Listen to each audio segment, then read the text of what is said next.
Hello friends, welcome back. Friends, ఈరోజు వీడియోలో మన డైలీ లైఫ్ స్పీకింగ్ ఆర్ కాన్వర్జేషన్‌లో హెల్ప్ అయ్యేటటువంటి 3 ఇంపార్టెంట్ ఫ్రేజెస్ గురించి ఎక్స్‌ప్లెయిన్ చేయబోతున్నాను. సో, ఈరోజు నేను మీకు ఎక్స్‌ప్లెయిన్ చేయబోతున్న ఆ 3 ఫ్రేజెస్ ఏమంటే, in no time, not knowing and can be seen plus before. ఈ ఇన్ నో టైమ్ అనే ఈ ఫ్రేజ్ మనం ఎలాంటి సిట్యుయేషన్‌లో యూజ్ చేస్తామంటే, చాలా త్వరగా, చాలా తక్కువ సమయంలోనే, అలానే ఏమాత్రం ఆలస్యం లేకుండా అనొచ్చే సందర్భంలో యూజ్ చేయాల్సి ఉంటుంది. అండ్ నాట్ నోయింగ్ అనే ఈ ఫ్రేజ్ మనం ఎలాంటి సిచ్యువేషన్‌లో యూజ్ చేస్తామంటే, ఏదైనా ఒకటి తెలియకుండానే, లేదా ఏదైనా ఒకటి తెలియక అనొచ్చే సందర్భంలో యూజ్ చేయాల్సి ఉంటుంది. And can be seen plus before మనం ఎలాంటి సిచ్యువేషన్‌లో యూజ్ చేస్తామంటే, ఏదైనా ఒక పని చేస్తూ ఉండటం చూడొచ్చు అని తెలిపే సందర్భంలో యూజ్ చేయాల్సి ఉంటుంది. Alright friends.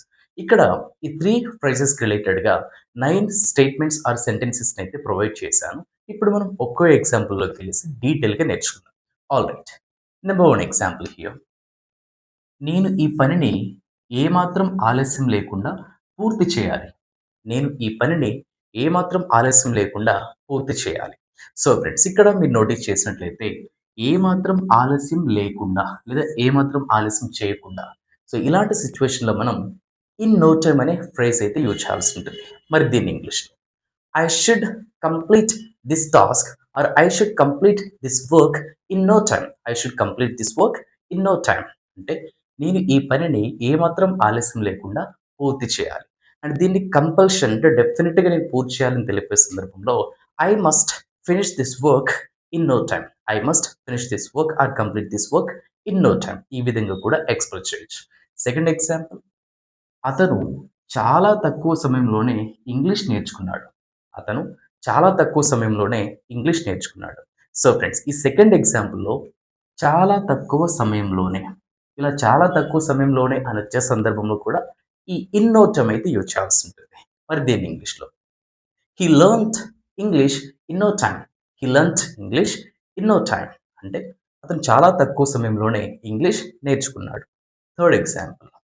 ఆమె పరిస్థితిని చాలా త్వరగా అర్థం చేసుకోగలిగింది. ఆమె పరిస్థితిని చాలా త్వరగా అర్థం చేసుకోగలిగింది. సో ఫ్రెండ్స్, ఈ స్టేట్మెంట్‌లో కూడా చాలా త్వరగా, ఇలా చాలా త్వరగా, చాలా తక్కువ సమయంలోనే, ఏమాత్రం ఆలస్యం లేకుండా అనిచ్చే సిట్యుయేషన్‌లో మనం ఈ ఇన్ నో టైమ్ అయితే యూజ్ చేయాల్సింది. మరి దీన్ని ఇంగ్లీష్‌లో she could understand the situation in no time. She could understand the situation in no time. అంటే ఆమె పరిస్థితిని చాలా త్వరగా అర్థం చేసుకోగలిగింది. Alright friends. ఇప్పుడు మనం నాట్ నోయింగ్, దీన్ని మనం ఎలాంటి సిట్యుయేషన్‌లో యూజ్ చేస్తాం అనుకున్నాం. ఏదైనా ఒకటి తెలియక అనిచ్చే సందర్భంలో యూజ్ చేయాలి. Example number 1. ఏమి చేయాలో తెలియక మేము ఇక్కడ కూర్చున్నాము. ఏం చేయాలో తెలియక మేము ఇక్కడ కూర్చున్నాము. సో ఫ్రెండ్స్, ఇక్కడ మీరు నోటీస్ చేసినట్లయితే here we have 2 situations in this single statement. ఏమి చేయాలో తెలియక అనేది ఒక సిట్యుయేషన్. మేము ఇక్కడ కూర్చున్నాము అనేది సెకండ్ సిట్యుయేషన్. సో హియర్ ఈ ఫస్ట్ సిట్యుయేషన్‌ని బిగినింగ్ అయితే ఎక్స్‌ప్రెస్ చేయాల్సి ఉంటుంది. మరి దీన్ని ఇంగ్లీష్‌లో ఏమి చేయాలో తెలియక. Not knowing what to do. Not knowing what to do. అంటే ఏం చేయాలో తెలియక. We sat here. We sat here. అంటే మేము ఇక్కడ కూర్చున్నాం. Not knowing what to do. We sat here. ఏం చేయాలో తెలియక మేము ఇక్కడ కూర్చున్నాం. Second example. ఎలా అడగాలో తెలియక అతను సైలెంట్‌గా ఉన్నాడు. ఎలా అడగాలో తెలియక అతను సైలెంట్‌గా ఉన్నాడు. ఈ సెకండ్ సిట్యుయేషన్ ఎగ్జాంపుల్‌లో కూడా ఎలా అడగాలో తెలియక అనేది ఒక సిట్యుయేషన్. అతను సైలెంట్‌గా ఉన్నాడు అనేది సెకండ్ సిట్యుయేషన్. మరి దీన్ని ఇంగ్లీష్‌లో not knowing how to ask. Not knowing how to ask he remained silent. He remained silent. అంటే ఎలా అడగాలో తెలియక అతను సైలెంట్‌గా ఉన్నాడు. Not knowing how to ask he remained silent. Third example. ఎవరిని కలవాలో తెలియక మేమిక్కడ వెయిట్ చేస్తున్నాము.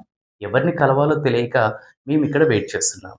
సో ఫ్రెండ్స్, ఈ థర్డ్ ఎగ్జాంపుల్‌లో కూడా ఎవరిని కలవాలో తెలియక వన్ సిట్యుయేషన్, మేమిక్కడ వెయిట్ చేస్తున్నాము second situation. Not knowing whom to meet. Not knowing whom to meet.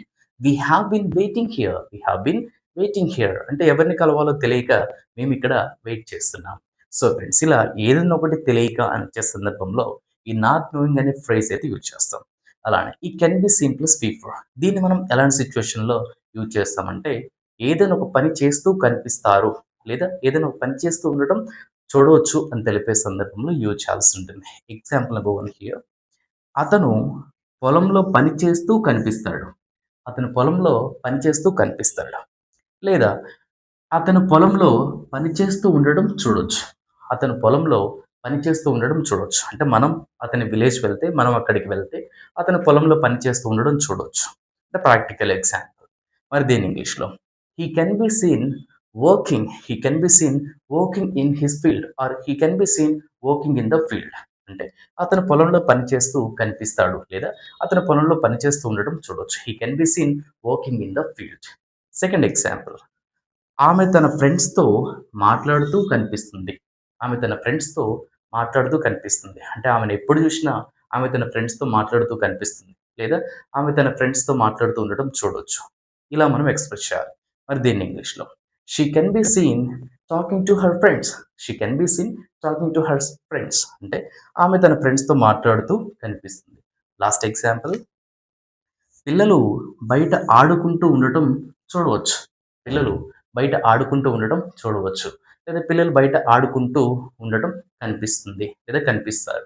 మరి దీన్ని ఇంగ్లీష్‌లో the children can be scene playing outside. The children can be scene playing outside. అంటే పిల్లలు బయట ఆడుకుంటూ ఉండటం చూడవచ్చు. సో ఫ్రెండ్స్, ఈ విధంగా మన డైలీ లైఫ్ సిట్యుయేషన్‌లో ఫ్రేజెస్‌ని అయితే యూజ్ చేస్తూ ఉంటాం. మరి వాటిని ఈ విధంగా అయితే ఇంగ్లీష్‌లో ఎక్స్‌ప్రెస్ చేయాల్సి ఉంటుంది. ఐ హోప్ ఈ వీడియో నచ్చిందనుకుంటున్నాను. ఇన్ కేస్ మీకేమైనా డౌట్ ఉన్నా కూడా ఎక్స్‌ప్రెస్ చేయొచ్చు. అనదర్ ఇంట్రెస్టింగ్ అండ్ యూస్‌ఫుల్ వీడియోతో మీ ముందుంటాను. That's it for today friends. Happy learning and thanks for watching.